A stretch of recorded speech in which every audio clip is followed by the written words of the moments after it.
Shalom Yasharallah, first and foremost, we want to give all praises, honor, and glory to Yahweh, Bahashem, Yahushai, Bahashem, Chakbarash, double honors to the apostles and elders of great millstone who rule out, who taught us this truth, and salutations to all the Akim pushing this word in truth and in sincerity with charity. We're the brothers from the great millstone camp here in Chicago, and Lord willing, this is an edifying lesson. All right. Stephen Hawking, the Edomite, said, here's a quote, the greatest enemy of knowledge is not ignorance, it is the illusion of knowledge. And right now, Job 9:24, the earth is given to the hand of the wicked. Malachi 1:4 tells you the wicked is Esau, Edom.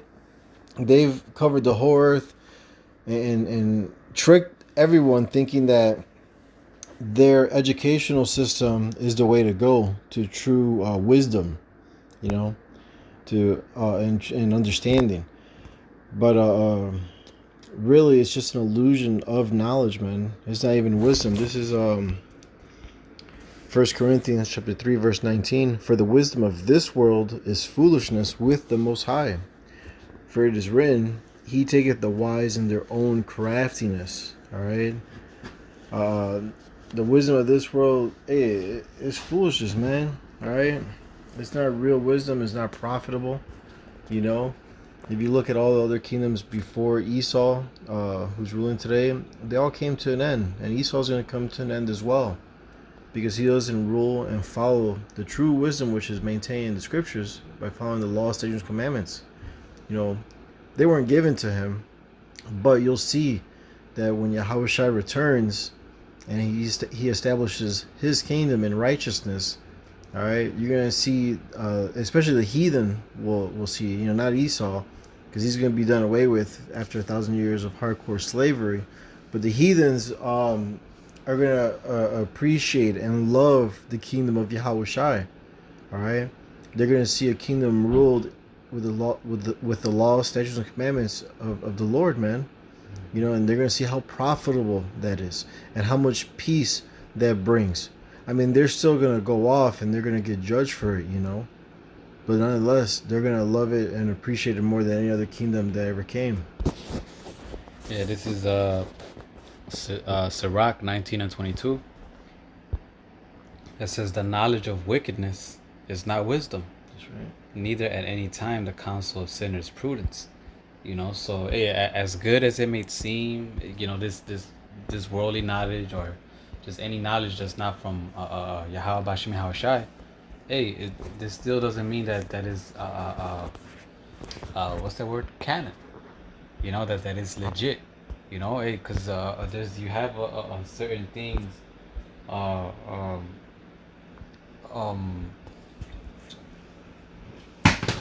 You have certain things. When it comes to this knowledge, or that false knowledge, usually that false knowledge, Salaki, you have this thing called smooth words, and a lot of times that knowledge just sounds like it could be profitable because of the way it's spoken, how it's worded, and everything. But that doesn't mean anything, man. So yeah, like that quote said, the real enemy of it is in other words, the illusion of knowledge, which you could also say lies, So that's the biggest enemy towards the truth, the real truth, not actual ignorance, Right. So in order for us to know what real knowledge is, we have to follow Yahweh Bashim Yahushai, and once we do that, then we'll be able to pinpoint what's false and what's good, Right, especially with the Spirit of the Lord dealing with you, wisdom is going to meet you at every thought.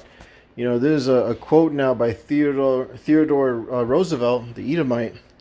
A thorough knowledge of the Bible is worth more than a college education. All right, because the Bible contains the history of the whole world, and it's alive today, man. All right, there's prophecies that are to come very soon, Lord willing, Right. I just want to say this, Lakia.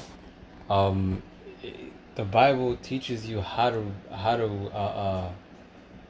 rule a kingdom, how to rule this earth, how to maneuver in ways where it'll be profitable for you and the people around you. Can I get this real quick? Back you up. Proverbs 29:2. When the righteous are in authority, the people rejoice. Why? Because, you know, everyone's being ruled under righteousness, man.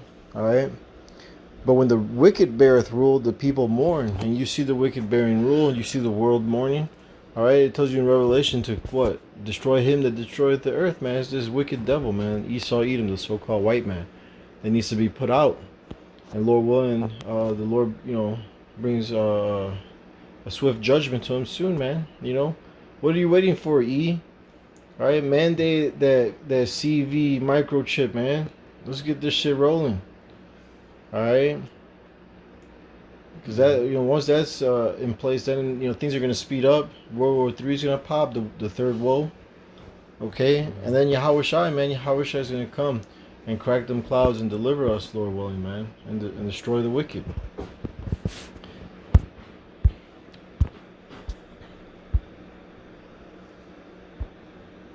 Oh, yeah, I'm sorry.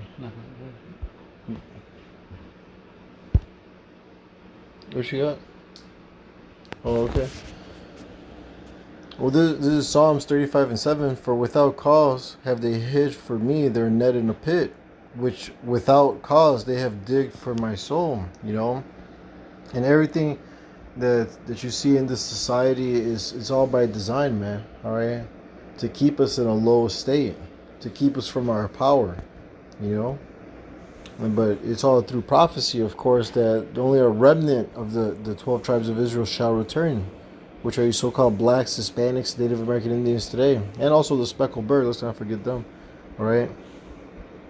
But they've done all this. I know there's a report about the elders teaching back in the day that the Edomites came in a limo and said, "How'd you guys learn all this knowledge? We spent like millions of dollars to keep this knowledge away from, basically the 12 tribes of Israel, man, to keep us ignorant." You see? Here it is. We don't need shackles anymore and chains, all right? Or our minds are shackled and chained up right now, man, under this damn devil. And our people, they don't, now the truth is out, but, they still don't consider it,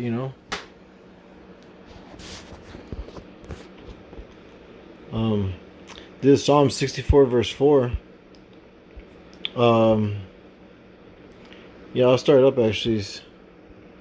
I'll start at 1 actually. Psalm 64 and 1. Hear my voice, O the Most High, in my prayer. Preserve my life from fear of the enemy. Hide me from the secret counsel of the wicked, from the insurrection of the workers of iniquity. All right, because the Lord is in control of all flesh. He's the power over all flesh. You got to pray to the Lord to direct your way in truth. As Sirach says, the 37th chapter, I believe. Verse 3, who whet their tongues like a sword and bend their bows to shoot their arrows, even bitter words, that they may shoot in secret at the perfect. Suddenly do they shoot at him and fear not. Right? They don't consider, who they're attacking, man. All right? They're proud and they're arrogant. They think that their houses are going to continue forever. You see? And they have a perpetual hatred towards us, man. This so-called white man truly hates us, man. He's not going to change. You see? Can a leopard change his spots? No. All right? And if you do have, because again, the speckled bird, man, we're going to have Israelites that look like so-called white people, all right? So this is a spiritual thing, all right? All right, because there's also tares, there's chocolate-covered Edomites, man. There's Edomites that look like black people.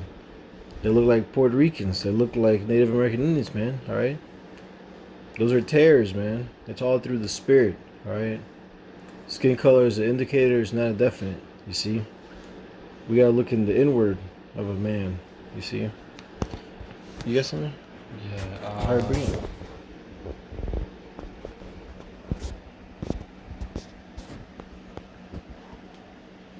Yeah, this is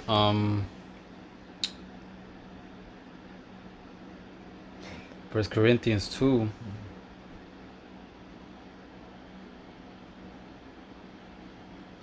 I'm gonna start. I'm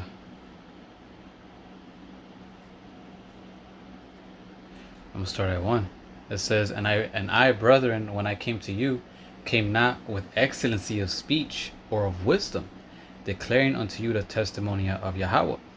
For I determined not to know anything among you save Yahweh Shai HaMashiach, and Him crucified. And I was with you in meekness and fear and much trembling. And my speech and my preaching was not with enticing words of man's wisdom, but in demonstration of the Spirit and power." You know, because really, when they teach certain things, you know, see the scriptures teach you the basics, the fundamentals, the things that you need and are always going to be profitable, no matter what age we're in, whether you know we're far advanced technology, we're Stone Age, however they say it. This wisdom is always going to be profitable throughout generations, from generation to generation. You know. So that's true wisdom. This wisdom, you might know how to run a computer, or get a PhD or whatever the fuck, but in a whole nother, let's say, hey, none of that is here, and all this place gets destroyed. What do you know?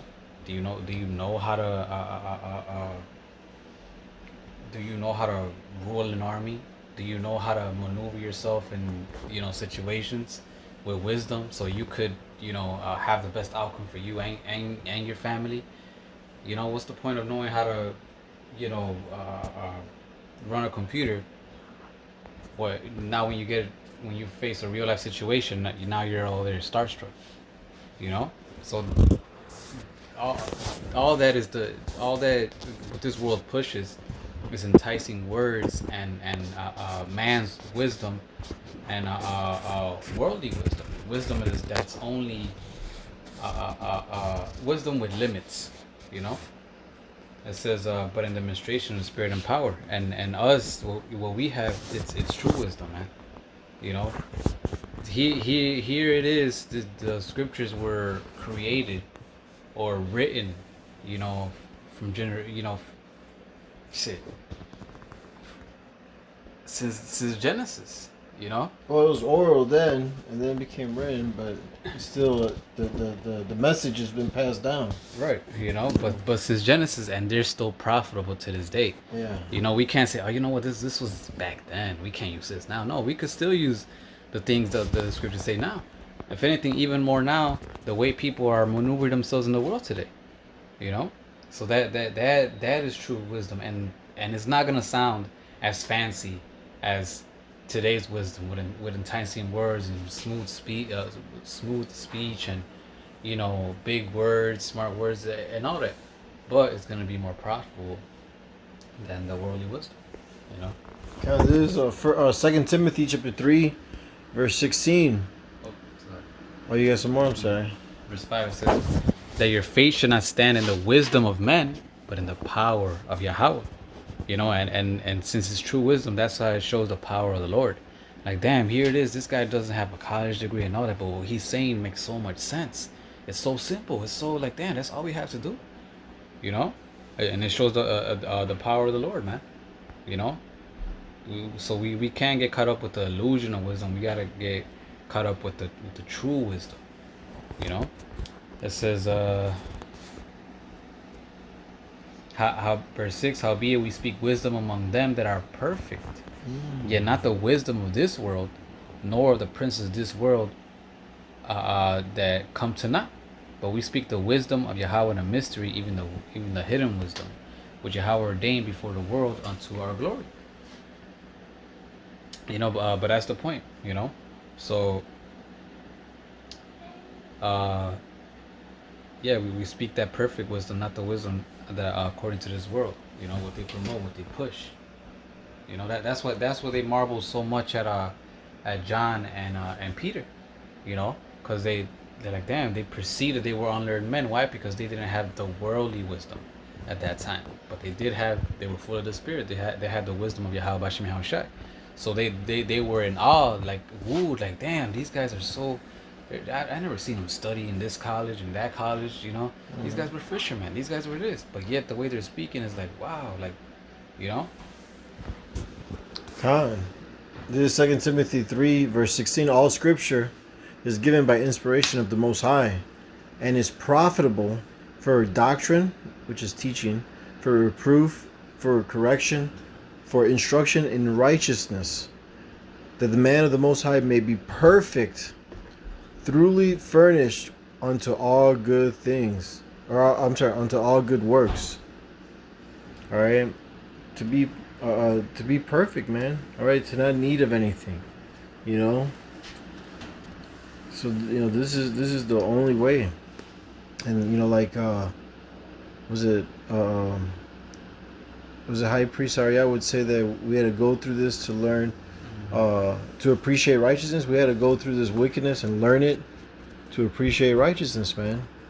And right now, like, Judges 5 and 11, we're rehearsing the righteous acts, man. So we're learning, we're trying, we're growing, and it's all through the spirit and power of Yahweh Bashim Yahushai, who gave us this word to guide us, man. You see? This is 2 Corinthians 11 and 6. But though I be rude in speech, yet not in knowledge, but we have been truly made manifest among you in all things, So, true wisdom, it doesn't matter if it sounds rude or, whatever, But hey, true wisdom is still true wisdom, and that's always going to be better than the illusion of wisdom. The illusion of wisdom will have you feeling like you know something and everything when it really gets down to reality. Now you're like, oh shit, this was nothing. Now I sounded good when I said it, but how is it gonna profit me, to survive, in the day of the Lord's wrath? How is it gonna profit me to survive in this situation, that situation?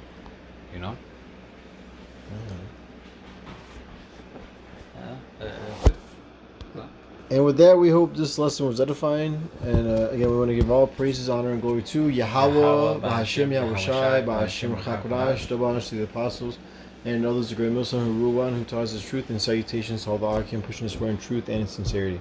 Shalom, wa, ba, ba, ba.